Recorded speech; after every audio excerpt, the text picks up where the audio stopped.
વડોદરા જિલ્લાના ડભોઈ ખાતે ડભોઈ પોલીસ સ્ટેશનમાં નાયબ પોલીસ અધિક્ષક આકાશ પટેલના અધ્યક્ષ સ્થાને તેરા તુજકો અર્પણ કાર્યક્રમનું ભવ્ય આયોજન કરવામાં આવ્યું હતું. કાર્યક્રમનો મુખ્ય હેતુ ગુનામાં કબજે કરાયેલો કે શોધાયેલો મુદ્દામાલ પારદર્શક રીતે તેના અસલી માલિકોને પરત સોંપવાનો હતો. કાયદાકીય પ્રક્રિયા અને ટેકનિકલ તપાસ બાદ પોલીસે કુલ રૂપિયા 1,51,150 કિંમતનો મુદ્દામાલ અરજદારોને પરત કર્યો હતો. સાયબર ક્રાઇમના 4 કેસોમાં કોર્ટ ઓર્ડર મેળવી કુલ રૂપિયા 37,150 અરજદારોના બેંક ખાતામાં પરત જમા કરાવવામાં આવ્યા હતા.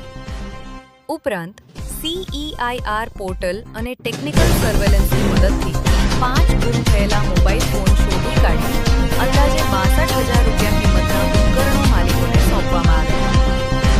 એક અરજદારની આશરે 52,000 રૂપિયા કિંમતની સોનાની લગડી પણ શોધી કાઢીને પરત અપાઈ હતી.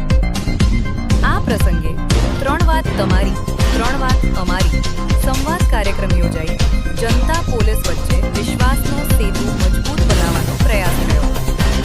PIJM ચાવડા સહિત પોલીસ સ્ટાફ હાજર રહ્યો હતો.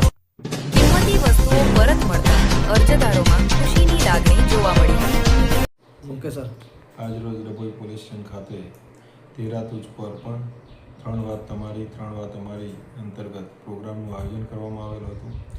જે અંતર્ગત એક સોનાની લગડી તેમજ 5 મોબાઈલ ફોન અને સાયબર ફ્રોડના નાણાં જે કોર્ટના હુકમ દ્વારા પરત આપવામાં આવેલ છે તે અંગે જે લાભાર્થીઓ હતા જેને સાયબરના નાણાં પરત આપવાના હતા તેઓને ડભોઈ પોલીસ સ્ટેશન ખાતે બોલાવી અને સરકારશ્રીની જે ગાઈડલાઈન છે એ પ્રમાણે કે જે કોઈપણ માણસને કોઈ અગવડતા ન પડે એ રીતે તેરા તુજકો અર્પણ કાર્યક્રમ કરી અને જે મુદ્દામાલ પરત આપવાનો હતો એ મુદ્દામાલ પરત આપવામાં આવેલ છે.